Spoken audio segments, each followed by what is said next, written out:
Hey y'all, Grown Black Folks Talk, still out on the climb. I decided to stay out here a little bit longer. I had an appointment canceled for this evening, so I can. And moved just to stay in the sun. We are in the last third of the summer, but the beautiful thing about San Francisco is just like winter is shifted about 6 weeks, so that winter really doesn't start here until about January 15th, usually. Like, we had a huge storm in December, but the next day on January 1st, I was able to get out and get a beautiful walk, even though where I was walking, you could see that 12 hours before that, it was a nightmare. Summer does not really start here until August 15th, and it shifted to about November 1st. So even though the days getting shorter, the days tend to be nice and warm. The wind is not blowing as much. That's like I said, the wind blows here sometimes clear. Winter blows through September here sometimes. But usually around September 1st, it's shifted back a little bit because, global climate changes. August 15th to about November 1st. So this is my favorite time through the winter spring, which is March 31st about ends. It's my favorite time of year. So I'm like, well, let me enjoy it. Let me go ahead and enjoy it. But also, I want to talk about, and even choosing to make time to enjoy things, because that means time's not put in somewhere else. Being on the climb as a lifestyle always leads to a personal dilemma. When you begin to live differently than everybody else around you, and you have to make choices based on what it is that you were put here to do, negotiating that with even people who you love is not easy. But as a black woman in particular, and a black man goes through this as well, in a slightly different way. You live in a country, at least if you're in the U.S., and there's many other European colonized countries. I was talking to a friend of mine last night about how certain people who are of Arab descent work so hard to try to talk about how Egyptians were not African. I'm like, that makes absolutely no sense, but when you understand they're trying to say they're not black, even though both the Quran and the Jewish Bible and the Christian Bible let you know that the father of the Arab races was half Egyptian and married an Egyptian. So if you're 3/4 Egyptian, you two are African. And therefore, by today's standards, you two are black. This was interesting, at least by United States standards. Now, of course, all these people in the world, Africa has all these different varying belief systems. But if you subscribe to European foolery, European colonial foolery, you're not allowed to live as a free human being. As John C. Calhoun said it so wickedly, the best thing for you to do, according to men of the mindset of John C. Calhoun, back in the 1800s, is just understand that you're here, your purpose is to be used up for the master race, and that's the best thing that can happen to you. That is probably a summation as a European plan for the rest of the planet as anything else. So when you choose to become who you are going to become and who you are meant to become in this world, you're going to face resistance on that climb. It's not just the climb is there, but you have to sit down and talk about, when I get done doing what I'm about to do, what's going to happen? What's going to happen in an environment where deprivation and desperation and attention seeking is overwhelming, and in which people are going to judge? I was talking to a sister friend of mine that I invest with, and we were looking at 2 white men attacking each other based on what they saw in the other person's online wallet. And the second white man said, yeah, and that's exactly why I keep myself anonymous. You will never know what I have in here. And we're just like, if they're doing that in the bear, what in the heck are people like that going to be doing when people that look like us, who are not engaging in these fights, putting our heads down, getting our crypto sweat equity together, what the heck are they going to do? Yeah, we going to go on and make sure that we have our stuff protected too, because it's going to be the same old foolery. When you begin to elevate yourself in an environment of deprivation and desperation, the attacks are inevitable. And at the end of the day, this is why a lot of people do not do the things that they're capable of doing, because they're trying to work out, how do I survive the crabs in the bucket who are going to pull me back down? And as much of a juggernaut as many of you think and are correct in thinking that I am, I'm a human woman. And I have to think about these things. because I can't carry everybody I want to carry, even in my own community.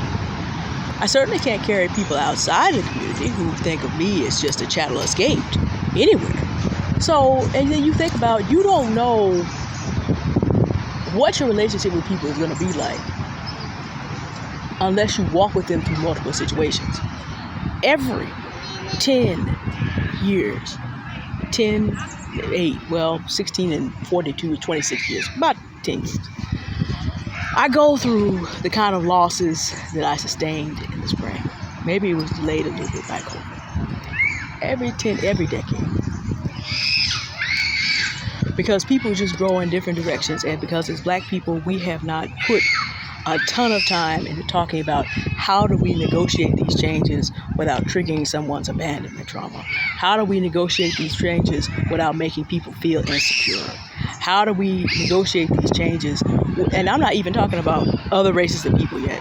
How do we negotiate these changes without people getting mad because they can't treat me as a Black woman as chattel? How do I negotiate these changes when the fact that I'm advancing makes people more likely to decide that if I'm not advancing to help them, then it's a problem? How do I negotiate all this?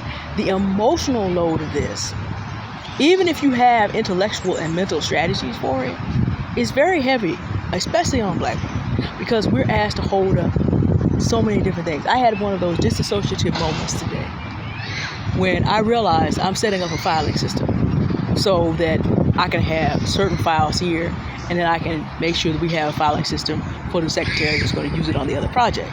And then I remembered as I was having this conversation, wait a minute, I am the secretary on the other project.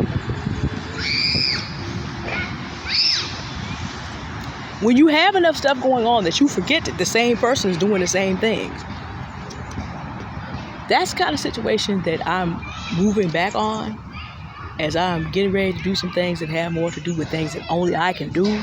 Since I was given certain knowledge about the crypto bull run, I'm not saying there isn't anybody else in the world who's going to be able to do these things, but that I'm called to do this, I have to disassociate myself from situations that disassociate me because it's too much. I have to be able, and I've reached out to people to really begin to do some things to help me not be over. But again, when people are used to you overextending to keep whatever they're doing going, this causes some discomfort. And so I'm putting out some thoughts today about being on the climb. 2023, why is it's keeping itself? For many people, it's going to be a last opportunity to get some things in place before the election year hits and the aftermath hits, whatever that may happen to be. If I've already talked to y'all about Black women, Fani Willis, Judge Kukan, and if somehow Donald Trump ends up in prison before the next election, and whoever wins that next election, 2024 and 2025 will not be the time to try to get things in place, because things are going to be topsy-turvy. You're either going to have your stuff together or you're not. So as we get to, we're in the second half of August and the last third of the summer. We have to acknowledge the feelings that we have about the things that we're getting ready to do for ourselves. We have to sit quietly and acknowledge them, acknowledge discomfort, deal with the memories, deal with the trauma, deal with the PTSD. I was gently checked by a sister at church. And I realized, I said to her, I didn't realize how the trauma I have, because when I asked people to do things X number of years ago, everybody left me. But that's not your fault. So I need to go address that with myself and then come back and ask you for help. She said, because I need to hear it from you. I don't need to hear it from anybody else. I don't want anybody to hear it. I don't want to hear from someone else that you need help. I need you to come to me. So I was held accountable. And I was very grateful because it allowed me to understand there's still some hurt and there's still some maladaptive behavior, as Confidence with Love's Agape Intelligence course will teach you about, that I need to address that's hurting me. But that said, I have to then look at that, see what my part in it is, deal with my grief, my sense of fear, and then do the things I need to do the things I need to do. And I'm sharing that with you because I know that's not easy for any of us. And I'm hoping that in sharing what I'm kind of thinking my way through today as I sit here on this beautiful day in the summer, that it will assist some of you to understand you're not alone. Work through what you need to work through. and you will be able, as you are going, to find the strength you need to do the things you're called to do.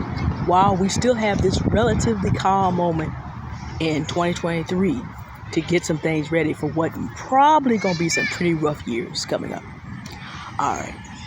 Y'all have a good day now. It's 85. That wind that was here just a few minutes ago decided it wasn't going to come through here. So it's getting hotter by the second. I need to get on into the house now and hydrate some more and have me some collard greens and settle on in because I got a boatload of stuff I need to get done tonight. But anyway, y'all have a good day now. Thank you.